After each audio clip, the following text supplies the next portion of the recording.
Good morning, students. Today we are going to discuss about nucleus, केंद्रक.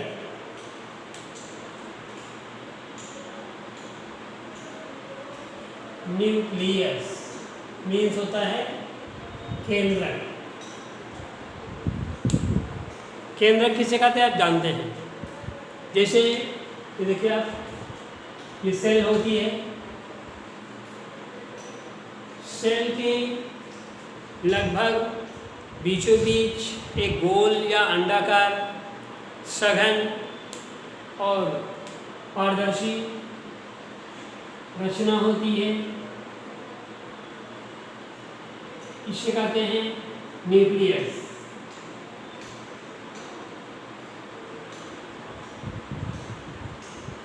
आपने circle जानते हैं, वृत्त या सर्किल.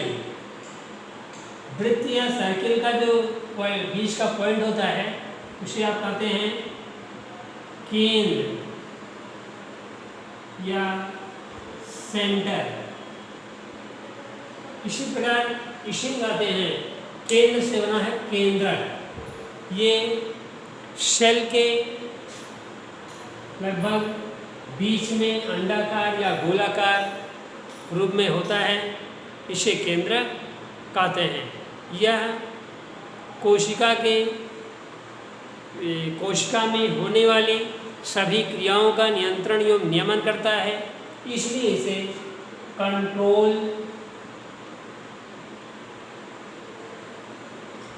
रूम ऑफ सेल भी कहते हैं. यह बताएगी आपको, यह कोशिका में होने वाली सभी क्रियाओं का नियंत्रण एवं नियमन करता है. इसलिए इसे कंट्रोल रूम ऑफ सेल या कोशिका का नियंत्रण कक्ष भी कहते हैं. इसकी खोज वैज्ञानिक रॉबर्ट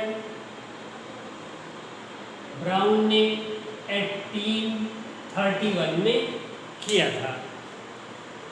यह सभी यूकैरियोटिक कोशिकाओं में पाया जाता है.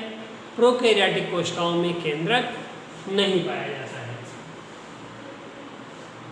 प्रायः इसकी संख्या 1 होती है और कभी कभी 1 से 2 भी हो सकती है. कुछ सेल में 1 से 2 भी हो सकती है और कुछ मैच्योर सेल्स में न्यूक्लियस विलुप्त हो जाता है. जैसे आरबीसी, जाइलम की वेसल्स, ट्रैकिड्स, फ्लोएम की स्वीप ट्यूब्स etc. आप से स्ट्रक्चर के बारे में जानेंगे. स्ट्रक्चर ऑफ न्यूक्लियस आपको बताया गया. ये मेनली गोल या अंडाकार, रंगीन और अपारदर्शी होता है. इसमें 4 मुख्य रचनाएं होती हैं.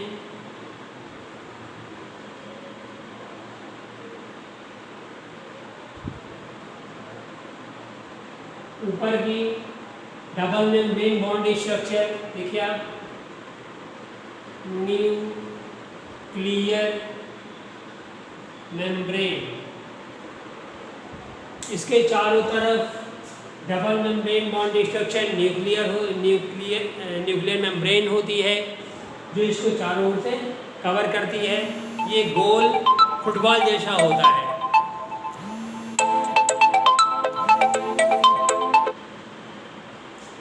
ये गोल फुटबॉल के समान होता है.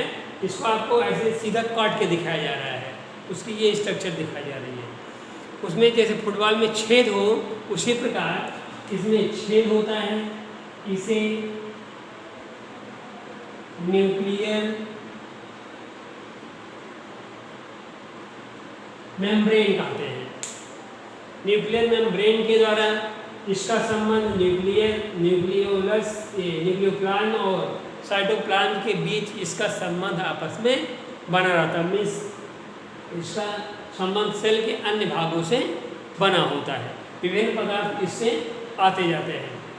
इसमें जो लिक्विड मटेरियल भरा होता है उसे न्यूक्लियोप्लाज्म, हिंदी हुआ केंद्रक द्रव्य, केंद्रक में भरे हुए द्रव्य को केंद्रक द्रव्य कहते हैं। या प्रोटीनियस होमोजीनियस मिक्सचर होता है जिसमें डीएनए, आरएनए, राइबोसोम आदि पाया जाता है।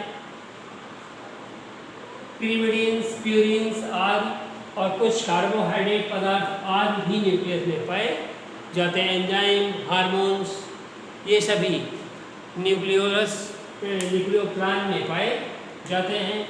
नेक्स्ट है न्यूक्लियोलस। इसमें एक कणा विहीन स्ट्रक्चर होती है, इसे कहते हैं न्यूक्लियोलस। ये जो लिक्विड टाइप बनाया गया आपको ये बताया गया कि इससे कहते हैं न्यूक्लियोप्लाज्म। न्यूक्लियोलस में आरएनए, डीएनए और राइबोसोम्स पाए जाते हैं। मेनली इसमें आरआरएनए का फॉर्मेशन होता है और इसका मुख्य काम राइबोसोमल सब यूनिट, राइबोसोम आपको पढ़ाया गया था, राइबोसोमल सब यूनिट जो छोटी छोटी यूनिट होती हैं उनका फॉर्मेशन करना होता है और कुछ आरएनए आदि का फॉर्मेशन भी इसके अंदर होता है।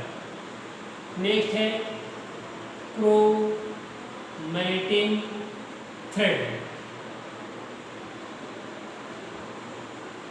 न्यूक्लियस का सबसे इम्पोर्टेंट पार्ट होता है क्रोमैटिन थ्रेड। थ्रेड माने धागा, क्रोमैटिन मीन्स क्रोमैटिन, क्रोमैटिन धागे या क्रोमैटिन नेटवर्क भी आपको मिलेगा क्योंकि इसमें लिखा ये एक एक धागे हैं और अभी ये जब आपस में इस तरह जाल के समान हो जाएंगे तो इसी स्ट्रक्चर को क्रोमैटिन नेटवर्क कर देंगे हम।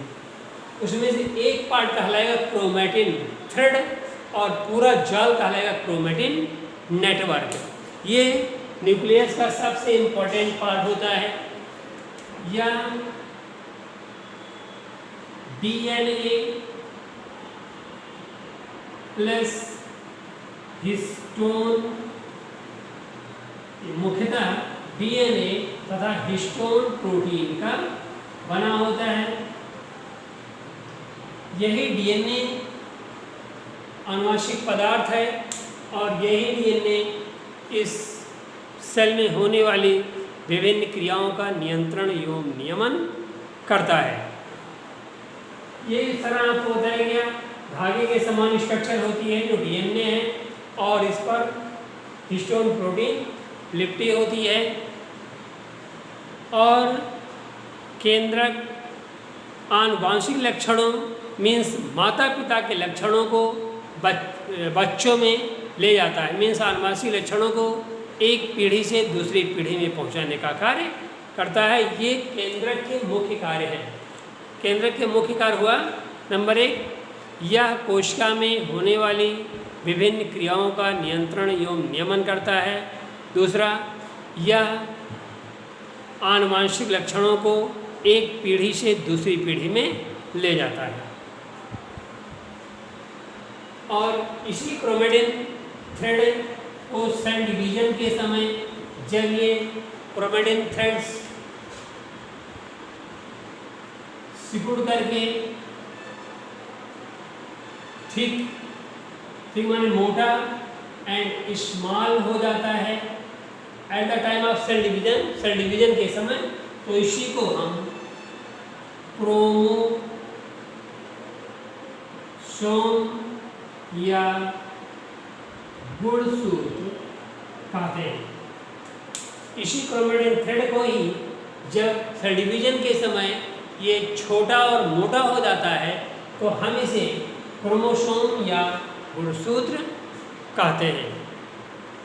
इस तरह से हमने आपको बताया केंद्रक क्या होता है, केंद्रक की रचना क्या है और केंद्रक के क्या कार्य है। आप होमवर्क नोट करें बेटा। केंद्रक की खोज किसने किया था?